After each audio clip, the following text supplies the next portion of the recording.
Hi guys, thank you for joining me. Rob here again with another video. And as ever, if you haven't liked or subscribed or passed these videos on to other people, then please do so. Much appreciated. Keeps the whole wagon train rolling along. And now today, this video, what is this about? Okay, just a little video about what to expect on my upcoming solo releases, because I've released a few little teasers here and there, and I think it surprised some people. Now, I understand why, because obviously if you know me from playing jazz, you know me from that world. So if I, for instance, go to the Royal Oak in Swindon and I see some of those people that I've been, seeing for the last 15, 20 years on and off around Swindon, with the brilliant Jazz Nights promotion companies putting on all these amazing gigs around Swindon, Baker Street and all the other places they've put them. And some people, if they saw me within his Cybin in the blues, kind of lineup, they'd think maybe some of the stuff I was going to do would be more bluesy. Equally, if you remember me from a few years ago in the Deep Six and playing with Hugh Cornwell, it might be that. So basically, being a session musician, I get to work with loads of different people. And of course, I actually enjoy that. It's something that I've always enjoyed, thanks to having quite eclectic listening, I guess, through my parents, mum being into pop and just popular commercial music, I guess, and dad being into more muso, classical, jazz fusion and rock type stuff and psychedelic stuff.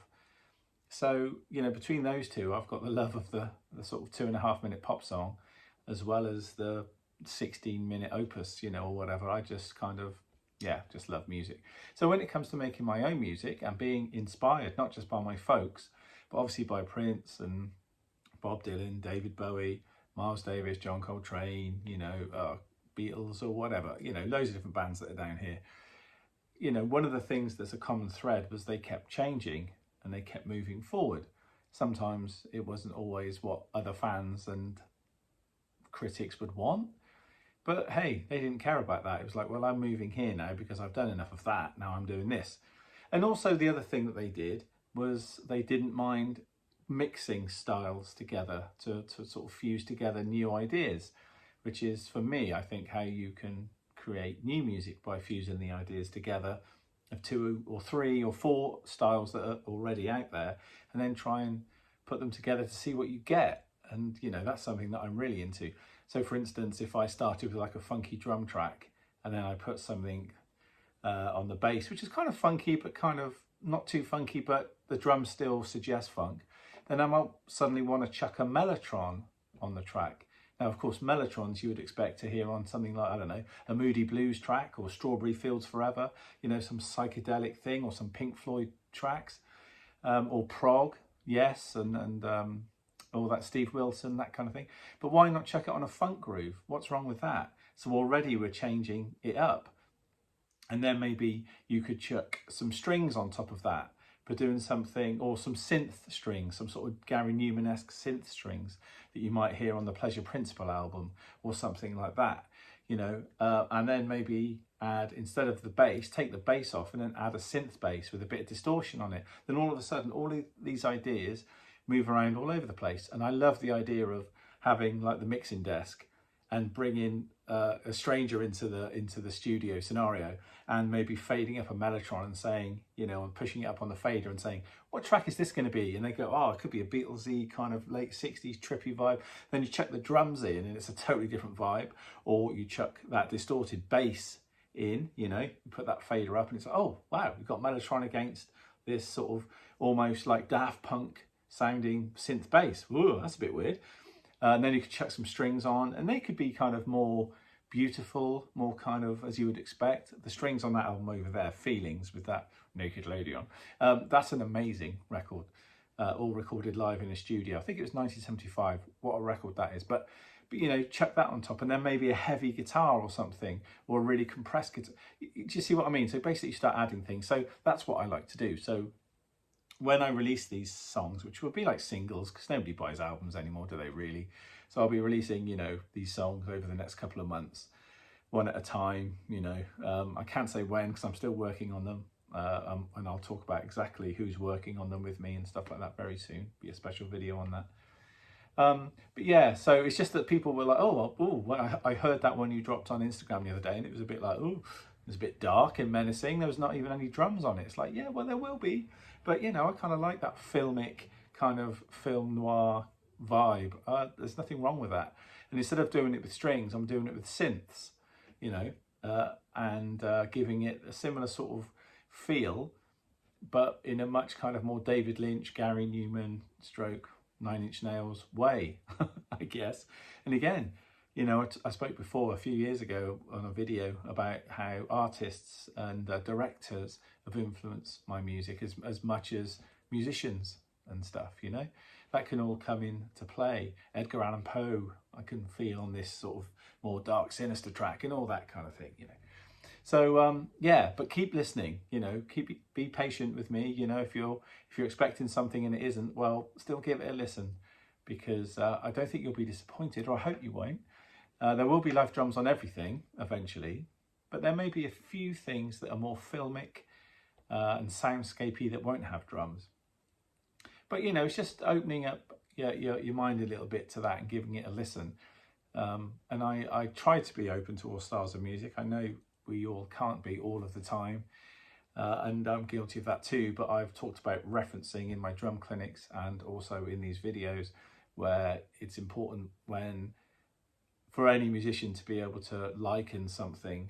So if someone says, listen, you know, this is a bit kind of Rod Stewart-esque, or this is a bit Queen-esque, or this is a bit, you know, Dry Cleaning-esque, or this is whatever, it's good to sort of have a bit of an idea of what that is. You don't have to know every single song by that band or artist, obviously. And obviously YouTube is there, and Spotify and Apple, iTunes, just to say, okay, give me a listen, give me 2 seconds, I've got it, I know exactly what you're after.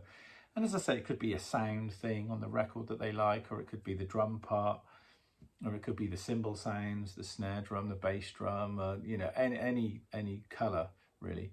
And that goes across the board to all the instruments. If I'm producing stuff, it could be anything across that board, anything from all these records down here and everything that's been locked in here over the years of listening to music. So so I'm looking forward to you guys hearing it.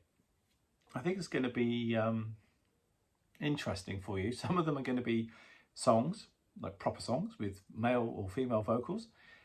Some are going to be soundscapes that take you on a bit of a journey, that maybe you should sit down in a darkened room with headphones and sit down and listen. Some are going to be downright dark and sinister, maybe with, as I say, no drums on them at all. And some are going to be happy-go-lucky, touching on various styles and genres that you'll be aware of, and maybe just trying to bend them a little bit so there's something that you haven't heard of before. You know, and maybe some things that have been done, obviously, but maybe I haven't heard them done and I've just kind of stumbled across it. So it's just really exciting. You know, whatever people think, I really don't mind. But it was just that a few people were commenting on gigs recently, locally, when I've been turning up, and, you know, and they sort of, very honest, say, well, I quite like it, or that was weird, yeah, I really like it. And some are like, oh, can't you do this? Or, oh, I'm not sure that's my thing. Why are you doing that? Yeah, I love it all. You know, I'm not going to bend it to be one thing or the other. It just is what it is. These songs have been in the box, if you like, for some since COVID, really. And they're just now getting the breath of life. You know, they've sampled a little bit, and now they're coming out the box for more.